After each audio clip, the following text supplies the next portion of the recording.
In the spring of 1944, a German fighter pilot named Heinz Noack sat in his cockpit over the skies of central Germany, watching a formation of American bombers approach from the west. He had done this 100 times before.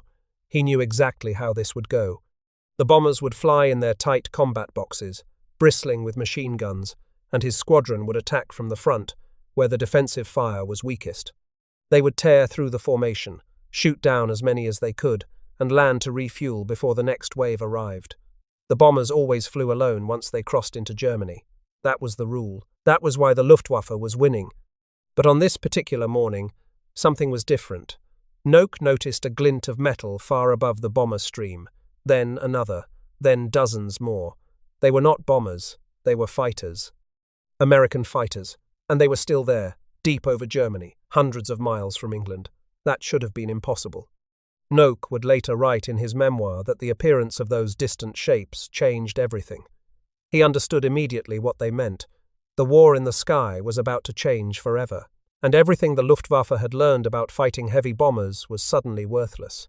By the summer of 1944, Noack would confide to his diary that every time he closed the canopy, he felt that he was closing the lid of his own coffin. This is the story of how a single aircraft, the P-51 Mustang, destroyed the most experienced fighter force in the world. Not by protecting bombers, but by hunting down and killing the irreplaceable men who flew against them. It is a story of arrogance and miscalculation, of a test pilot's phone call that changed history, and of how one general's order to stop defending and start attacking broke the back of German air power in less than 6 months. By the time it was over, Hermann Göring himself would reportedly admit that when he saw Mustangs over Berlin, he knew the war was lost. To understand why the Mustang's arrival was so devastating, you first have to understand what the air war looked like before it arrived. And for the American bomber crews flying over Germany in 1943, it looked like a slaughterhouse. The United States Army Air Forces had staked everything on a theory called precision daylight bombing. The idea was simple. American bombers would fly during the day, when their bombardiers could actually see their targets, and hit German factories with surgical accuracy. British bombers flew at night and bombed entire cities because they could not see well enough to hit anything smaller. Americans would fly in daylight and hit the ball-bearing plants, the aircraft factories, the oil refineries. They would strangle the German war machine piece by piece. The theory had one fatal assumption. It assumed the bombers could survive long enough to reach their targets. The B-17 Flying Fortress was the weapon built to prove this theory. It was called a fortress because it was supposed to be one. The aircraft carried 13 50 caliber machine guns pointed in every direction. There were 2 guns in the chin turret, 2 in the top turret, 2 in the ball turret underneath, 2 in the waist positions, 2 in the tail, and others covering additional angles. When bombers flew in tight formations called combat boxes, their overlapping fields of fire were supposed to create an impenetrable wall of lead. Any German fighter attacking a combat box would fly into hundreds of bullets from dozens of guns simultaneously. The theory sounded convincing in the briefing rooms at Wright Field. The Germans would test it in the skies over the Reich. The problem was that German pilots were not impressed by walls of lead. A Luftwaffe ace named Egon Meyer had studied the B-17 carefully and found its weak point. From directly ahead, a bomber could only bring 4 guns to bear instead of 13. The cockpit and engines were completely exposed to frontal attack, and the closing speed of a head-on approach, over 800 kilometers per hour, gave American gunners only a few seconds to aim before the fighter flashed past. Meyer developed what he called the Frontalangriff, the frontal attack. German fighters would approach in 3 ship formations from dead ahead and slightly below, fire a concentrated burst into the cockpit and engines, then pull up sharply to avoid collision. The tactic required extraordinary nerve and precision. Closing speeds were so high that pilots had only 2 or 3 seconds to aim, fire, and evade the oncoming bomber. A miscalculation of a single second meant death, but against massed bombers, it was murderously effective. Adolf Galland, the general of fighters for the Luftwaffe, endorsed the tactic and issued updated tactical regulations across the entire German fighter force. On August 17, 1943, the 8th Air Force launched its deepest penetration yet into Germany. 376 B-17s from 16 bomb groups would hit 2 targets simultaneously. One force of 146 bombers under Colonel Curtis LeMay would strike the Messerschmitt Bf 109 factory at Regensburg. The other force of 230 bombers would hit ball-bearing plants at Schweinfurt. Ball bearings were essential components of nearly every piece of military equipment Germany produced. Destroy the factories, and German war production would grind to a halt. The plan was elegant on paper. By splitting into two forces and timing the attacks to arrive within minutes of each other, they would divide the German fighter response and prevent any single formation from facing the full strength of the Luftwaffe. Everything went wrong before they even crossed the English Channel. Fog over England delayed the Schweinfurt force by more than 3 hours. The simultaneous attack became two separate attacks, each facing the full strength of the German response. German fighters could engage the first wave, land at their home airfields, refuel, rearm, and rise again to meet the second. Worse still, the American escort fighters, P-47 Thunderbolts, could only fly about 1 hour into Germany before their fuel ran low and they had to turn back. The external fuel tanks of that era were primitive and unreliable. Pilots often jettisoned them before entering combat because they caused handling problems. After the escort turned around, the bombers flew alone into the heart of the Reich. Over 300 Luftwaffe fighters from 24 bases rose to meet them. The Regensburg force endured 90 minutes of continuous attack. German fighters came at them from every direction but concentrated on Mayer's head-on approach. Crews watched German fighters boring straight toward them from 12 o'clock high, wings flickering with cannon fire, then roaring past so close they could see the pilots' faces and the markings on their aircraft. Some bombers exploded instantly. Others fell away from the formation, trailing smoke and flames, their crews bailing out over enemy territory or riding the burning aircraft all the way down. 24 B-17s went down before the surviving bombers escaped across the Alps toward North Africa in what would be the first American shuttle mission. The Schweinfurt force had it even worse. German fighters intercepted them near Antwerp and pressed attacks all the way to the target and back. The formation was under continuous assault for over 4 hours. 36 bombers fell. Total American losses that day reached 60 aircraft destroyed, with nearly another 100 damaged beyond repair. Many of those damaged aircraft would never fly again. Their airframes were too shot up to be worth repairing.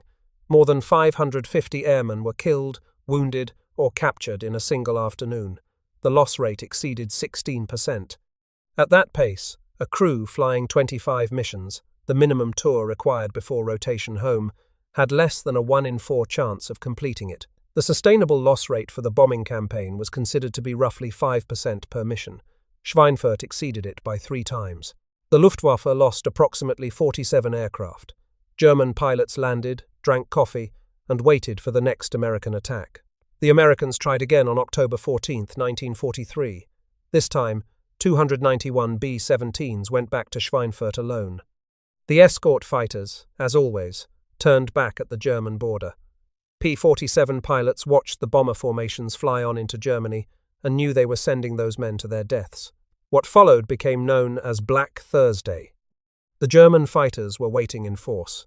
They had refined their tactics since August. Jagdgeschwader 1 intercepted first, followed by JG-3 and JG-26. They came with a new weapon this time, the Werfer Granate 21, an unguided rocket adapted from ground-based Nebelwerfer artillery tubes.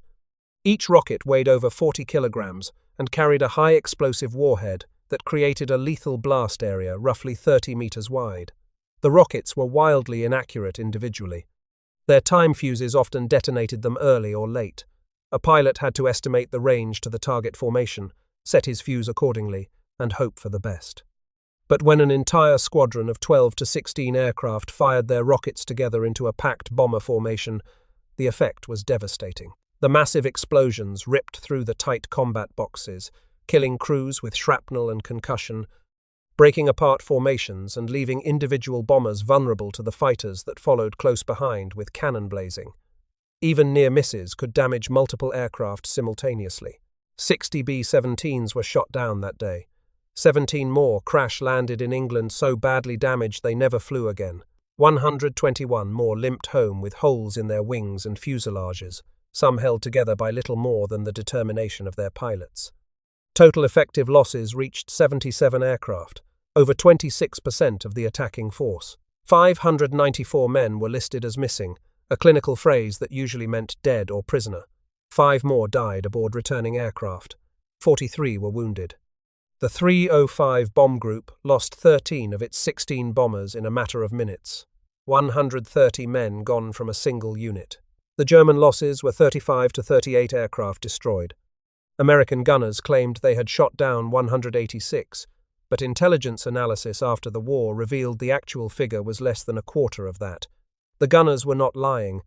They were shooting at the same aircraft from multiple positions and counting the same kills repeatedly. But the gap between claims and reality showed just how badly the Americans were losing the exchange. After Black Thursday, the American official history stated bluntly that the 8th Air Force had, for the time being, lost air superiority over Germany. Deep penetration bombing raids were immediately suspended. The halt lasted over 4 months. At the loss rates they were experiencing, the average B-17 crew could not statistically survive a 25-mission tour. At 7% losses per mission, only half the original crews remained after 10 missions. After 25 missions, fewer than 1 in 5 would still be alive or free. German pilots had every reason to feel confident. A Luftwaffe ace named Hans Philipp, who had scored over 200 victories on the Eastern Front before transferring to command a unit on the Western Front, declared that the fighter force had solved the problem of fighting 4-engine bombers. The system worked perfectly. Wait for the escort fighters to turn back at the German border. Attack the unprotected bombers with massed formations using the frontal angriff. Destroy them before they could reach their targets. Land, rearm, and repeat. As long as the bombers flew alone, Germany controlled the sky over its own territory. When Hermann Göring himself was told that American fighter wreckage had been found deep inside Germany near Aachen in late 1943, he refused to believe it. He insisted that no American fighters could fly that far. The wrecks must have glided there after running out of fuel at high altitude. The report, he declared, was the ranting of a worn-out defeatist. Adolf Galland sarcastically replied that if he were a shot-down pilot who needed to glide, he would make sure to glide west, towards safety, not east into German territory. Göring's delusion captured the fatal assumption underlying German confidence. Nobody thought such long-range fighter escort was possible. That assumption was about to prove catastrophic. What the Germans did not know was that even as their pilots celebrated their victories over Schweinfurt, a small team of engineers in Los Angeles was putting the finishing touches on an aircraft that would make everything they had learned obsolete. The P-51 Mustang began its life not as an American project but as a British one. In early 1940, the British Purchasing Commission came to North American aviation with a straightforward request. They wanted the company to build Curtiss P-40s under license. It was a simple wartime production contract, the kind of deal that happened every day during the scramble to rearm. North American's president, a man named James Kindleberger, whom everyone called Dutch, had a different idea. He told the British his company could design a completely new fighter, better than the P-40, in less time than it would take to tool up for licensed production. The British were skeptical but increasingly desperate for aircraft. They agreed, with conditions. The unit cost had to stay under $40,000, and the first prototype had to be ready in 120 days. North American's chief designer was Edgar Schmude, a German émigré who had worked for Fokker in the Netherlands before coming to America in the 1930s.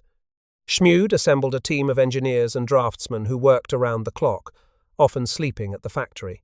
They incorporated 2 revolutionary innovations into the design. The first was a laminar flow wing, developed in collaboration with the National Advisory Committee for Aeronautics. This wing's cross-section was mathematically designed so that airflow remained smooth and unbroken for a longer distance before becoming turbulent.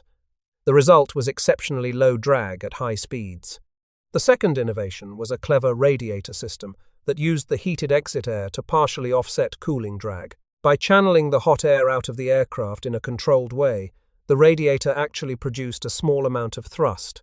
It turned a necessary evil into an advantage.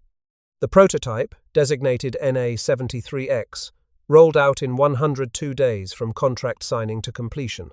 It first flew on October 26, 1940. The British were impressed by its performance. They named it the Mustang. There was just one problem. The engine was wrong. Early Mustangs used the Allison 5 1710, an American power plant that worked reasonably well at low altitudes, but lost power rapidly above 15,000 feet. The supercharger was single-stage and could not maintain adequate pressure in the thin air at high altitude. This made the Mustang fast and agile close to the ground, but useless for high-altitude combat, which was exactly where the air war over Europe was being fought. German fighters and American bombers operated at 20 to 30,000 feet. Down low, the Mustang was superior to almost anything flying. Up high, it could barely keep up with the aircraft it was supposed to fight. The Royal Air Force relegated its Allison Mustangs to reconnaissance and low-level attack missions. They were excellent airplanes in their element, but they could not fight where the fighting mattered.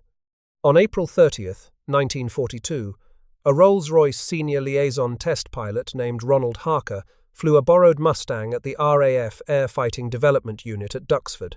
Even with the limited Allison engine, the airplane was faster at low altitude than the legendary Spitfire Mark V.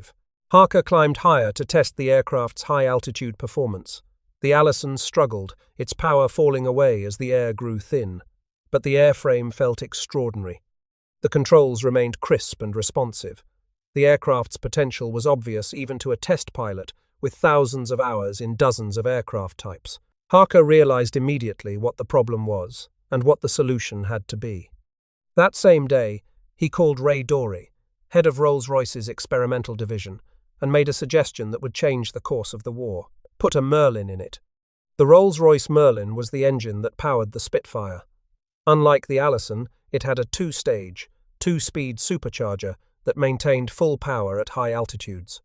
The supercharger had two impellers in series, compressing the thin, high-altitude air so effectively that the engine produced as much power at 25,000 feet as the Allison produced at sea level. Within 48 hours, Ray Dorey had secured authorization from Ernest Hives, the Rolls-Royce managing director.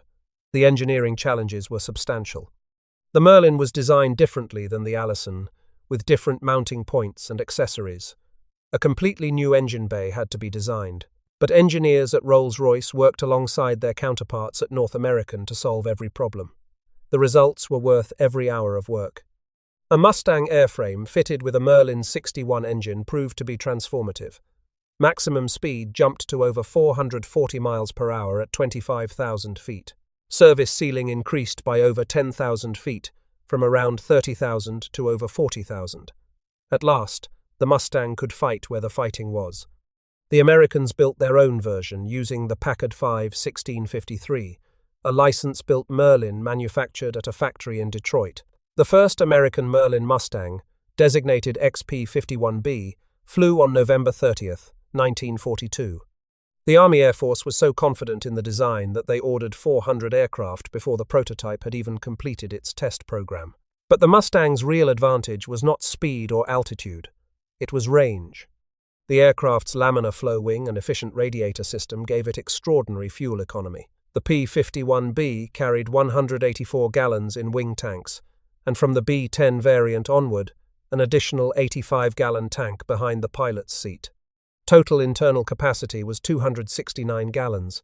Unlike the P-47 Thunderbolt, which gulped fuel at high speed due to its massive radial engine, the Mustang sipped it. At cruise settings, the Merlin engine was remarkably economical. With two external drop tanks of 108 gallons each, many of them manufactured from pressed paper by a British company called Bowater Lloyd to avoid metal shortages, the aircraft could carry 485 gallons total and cruise for hours. The comparative combat radii told the entire story. A Spitfire Mark IX could escort bombers about 175 miles from its base, or 360 miles with drop tanks. A P-47 Thunderbolt could manage about 350 miles with tanks. A P-38 Lightning could reach 500 to 750 miles. But a P-51B with drop tanks could fly over 800 miles and return. That was enough to reach Berlin and come home. For the first time in the war, American fighters could go everywhere the bombers went. The bombers would no longer fly alone. The 354th Fighter Group arrived in England in November 1943. They were called the Pioneer Mustang Group because they would be the first American unit to fly the Merlin Mustang in combat.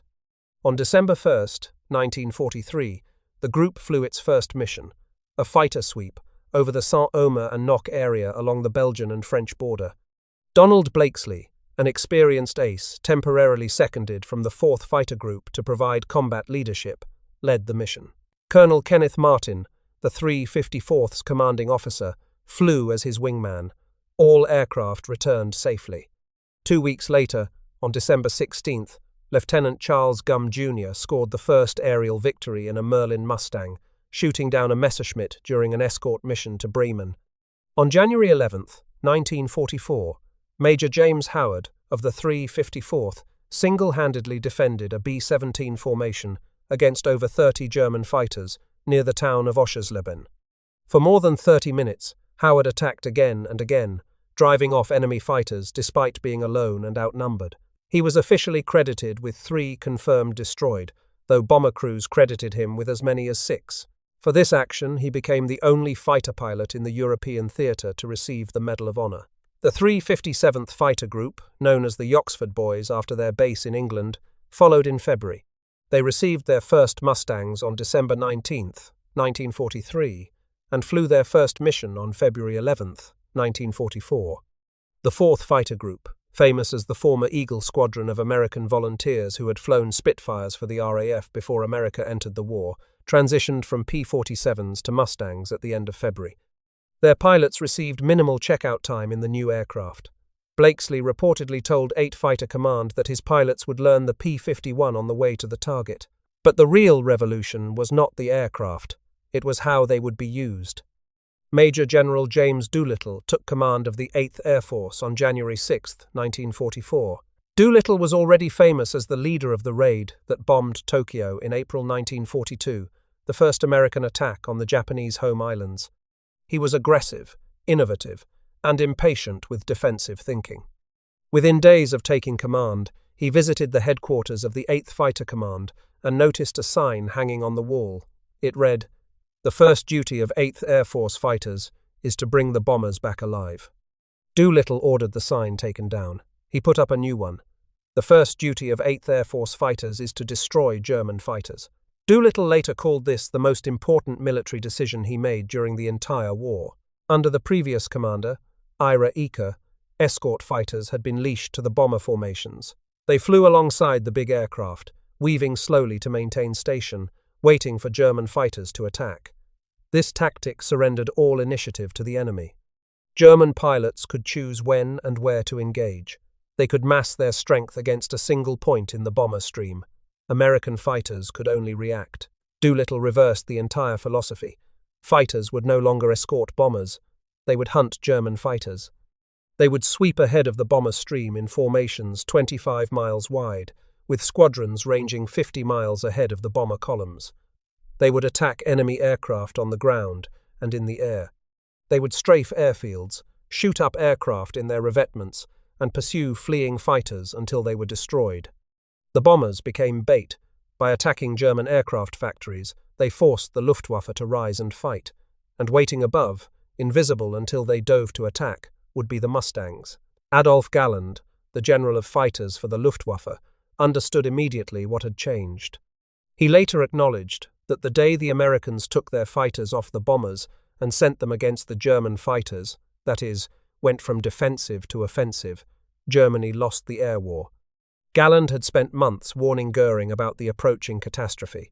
His reports grew increasingly urgent. In the last 4 months, he wrote in a wartime report, "Our day fighters lost 1,000 pilots. They included our best squadron, Gruppe, and Geschwader commanders. Each incursion of the enemy is costing us some 50 aircrew. The time has come when our weapon is in sight of collapse." Goering's response was not strategic reform, but accusations of cowardice. He issued orders that any pilot landing without evidence of combat or a victory would face court-martial.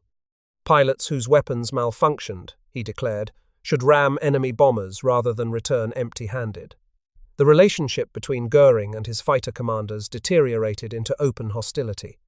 At one confrontation, Galland removed his own decorations and laid them on the table in protest, declaring that if he was being called a coward, he was not worthy to wear them. Galland begged for the Me-262 jet fighter to be used against the bombers. After flying the prototype in May 1943, He had described the experience as feeling as though angels were pushing. "I would at this moment rather have one Me-262 in action than three Bf-109s, he argued. As the situation worsened, he would later revise that to 5. But Hitler insisted the revolutionary jet be used as a bomber for revenge attacks on England. Of the aircraft produced, only a fraction were initially allowed to serve as fighters. The test of the new American strategy came in late February 1944, during what would become known as Big Week. Operation Argument was a 6-day campaign against the German aircraft industry. From February 20th through the 25th, over 3,800 American bomber sorties struck 18 airframe complexes and 2 ball-bearing factories across Germany. The Royal Air Force added another 2,000 night sorties. Targets included Messerschmitt plants at Leipzig, Bernburg, and Regensburg, Junkers facilities at Bernburg, Focke-Wulf production at Oschersleben and Tutow, Gotha's Bf-110 assembly lines. On the first day alone, roughly 1,000 bombers and 835 fighter escorts darkened the sky over Europe. They dropped 2,200 tons of bombs. American planners had feared they might lose 200 bombers that day, nearly a quarter of the attacking force. They lost 21 bombers and 4 fighters. Over the full week, total American bomber losses reached about 226 aircraft. The loss rate was under 7%, a fraction of what it had been at Schweinfurt 4 months earlier. The Luftwaffe lost roughly 260 to 290 fighters destroyed and many more damaged. But the real damage was not measured in machines. The Luftwaffe lost approximately 17% of its fighter pilots in a single week. These were experienced men, squadron leaders and group commanders, pilots who had been flying combat since 1939 and 1940. They could not be replaced by any training program, no matter how intensive. The commander of the 1st Fighter Corps, Joseph Schmid, wrote a report on February 25th, the last day of Big Week. In the long run, he concluded, our forces are fighting a hopeless battle. On March 4, 1944, the 4th Fighter Group became the first single-engine fighters to reach Berlin. The round trip was over 1,100 miles. On March 6th, over 730 bombers and nearly 700 escort fighters hit targets across the German capital in the first successful large-scale American daylight attack on Berlin. The 357th Fighter Group shot down 20 German fighters that day without losing a single Mustang. They earned a Distinguished Unit citation. This was the mission that reportedly shattered Hermann Goering's confidence. In post-war interrogation, he stated that the reason for the failure of the Luftwaffe against the Allied air forces was the success of the American air forces in putting out a long-range escort fighter airplane, which enabled the bombers to penetrate deep into Reich territory and still have a constant and strong fighter cover. Without this escort, the air offensive would never have succeeded. Nobody thought such long-range fighter escort was possible. But the most devastating effect was not the bombers getting through. It was what happened to the men trying to stop them. The Luftwaffe, unlike Allied air forces, did not rotate pilots out of combat after a set number of missions.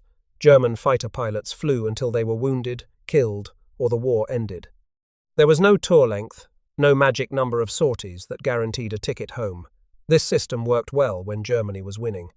It meant that experienced aces accumulated enormous victory totals, sometimes over 200 or 300 kills. They passed their knowledge to younger pilots through direct mentorship in combat. The force grew stronger and more lethal over time. The system became catastrophic when Germany started losing. In January 1944, the Luftwaffe wrote off 30.3% of its single-engine fighters and lost 16.9% of its pilots. In February, during Big Week, losses were catastrophic, with more than a third of frontline strength destroyed. By May, the Luftwaffe was losing 25% of its fighter pilots every month. These were not replaceable losses. These were the men who had been flying since Spain, since Poland, since the Battle of Britain. When they died, their knowledge died with them. No training manual could replace what they had learned in thousands of hours of combat. The list of aces killed reads like a roll call of Luftwaffe greatness. Hans Philipp, with 206 aerial victories, was shot down over Bremen on October 8, 1943. P-47s of the 56th Fighter Group caught him in a dogfight over the city. His parachute failed to open. He was 26 years old. Egon Meyer, the man who had invented the head-on attack that had killed so many American bomber crews, was killed on March 2, 1944. He had 102 victories, every single one of them on the Western Front against British and American aircraft. A P-47 caught him near the town of Montmedy in France. He could not bail out of his stricken fighter. He was 26. Wolf Dietrich Wilke, with 162 victories, died on March 23, 1944. He was the commander of JG-3 and had been explicitly forbidden from flying combat missions because he was considered too valuable to risk. He defied the order and took off anyway. P-51s caught him near the town of Schoppenstedt. He was 31. Walter Novotny, with 258 victories, crashed in his Mi-262 jet on November 8, 1944. He had been testing the revolutionary new fighter in combat conditions near his home airfield at Acme. His last words over the radio were, "I am on fire." The training system collapsed in parallel with the loss of experienced pilots.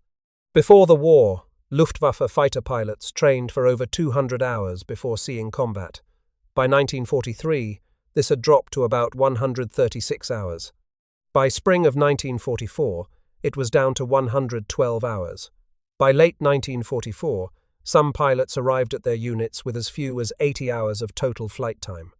They faced American pilots who had trained for 350 hours or more and who had fuel to practice with constantly.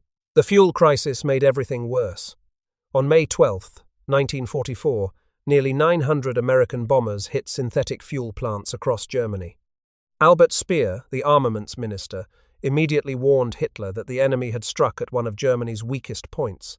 "If they persist at it this time," he said, "we will soon no longer have any fuel production worth mentioning." The Allies did persist. German aviation fuel production collapsed from 175,000 tons in April 1944 to 30,000 tons in July, to 5,000 tons in September.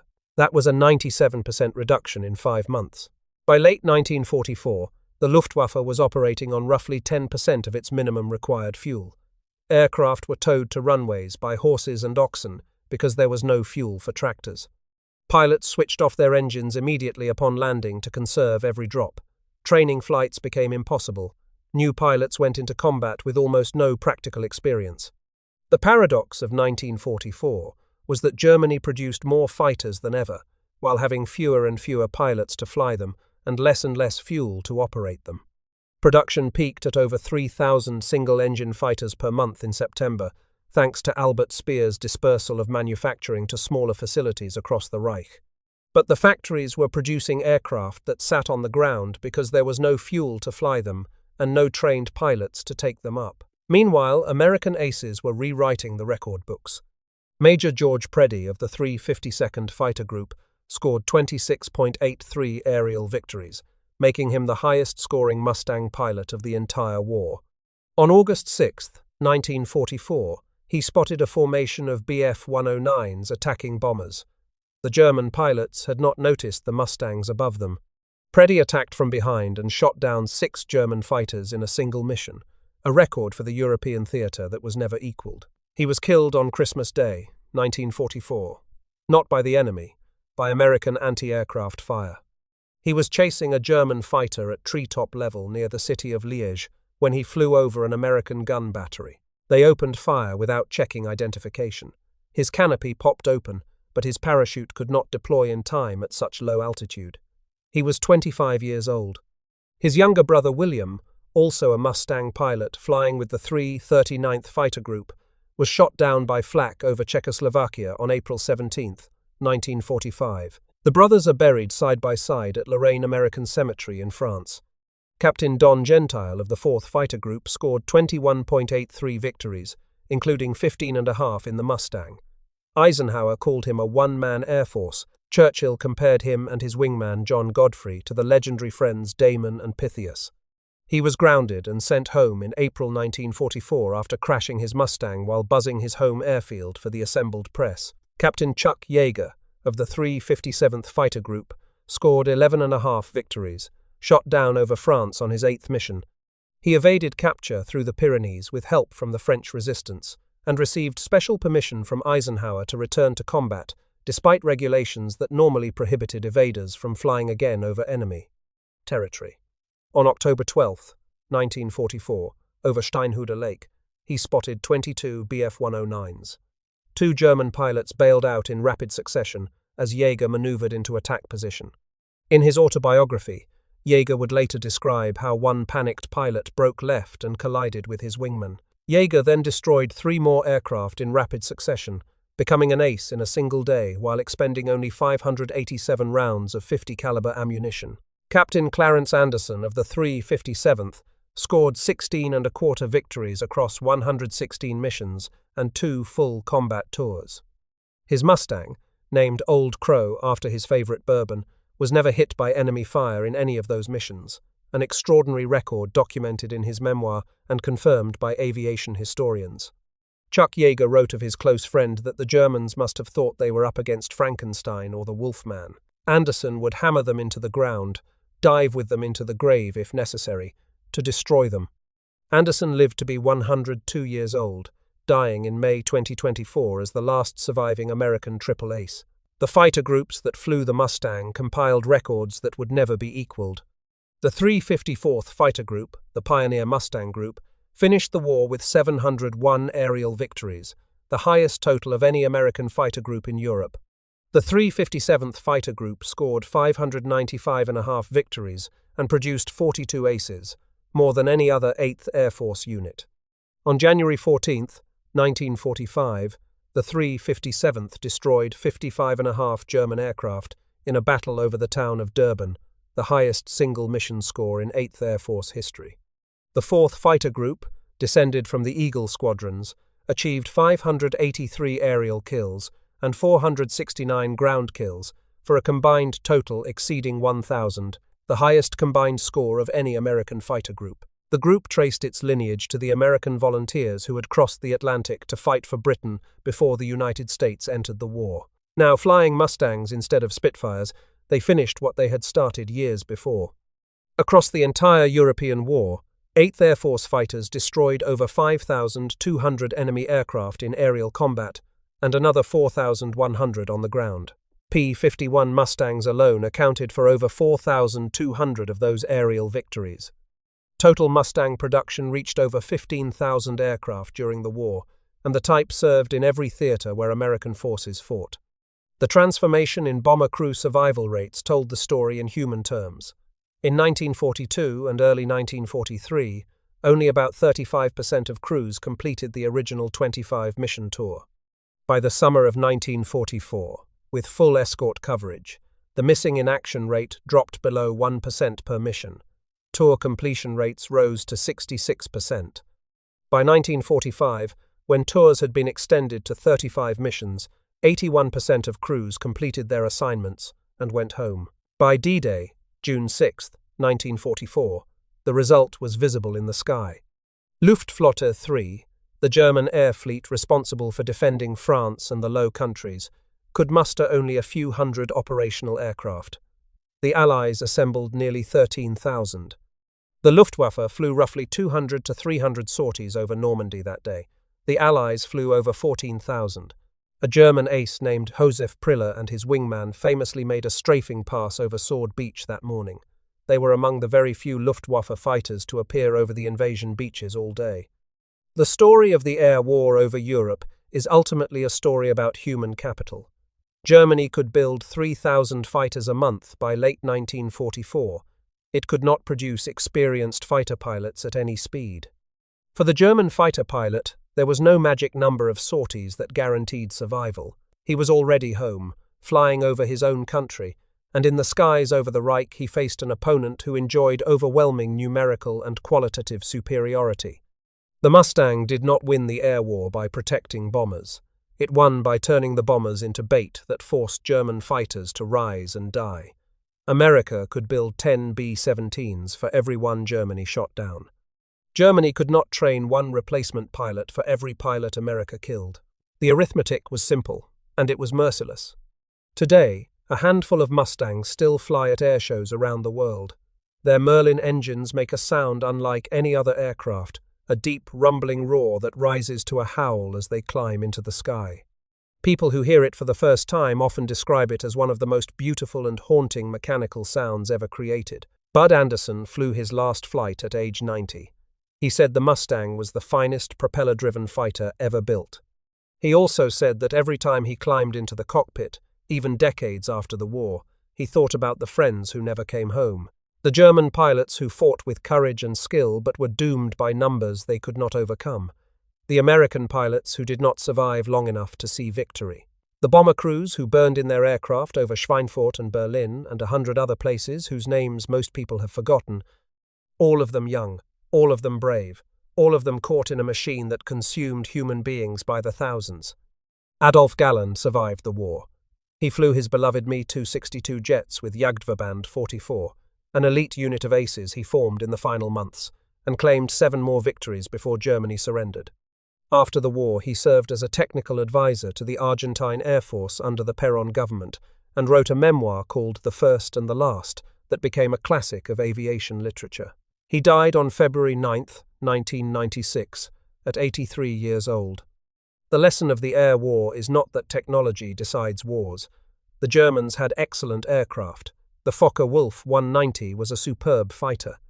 The Me-262 jet was decades ahead of its time. But aircraft are machines. Machines can be replaced in weeks. The lesson is that people decide wars. The side that preserves its experienced people while destroying the enemies will eventually win, no matter how many factories the enemy builds or how sophisticated the weapons they produce. The Luftwaffe's fatal mistake was not losing aircraft. It was losing the irreplaceable men who flew them, the pilots with thousands of combat hours who could not be replaced by any training program.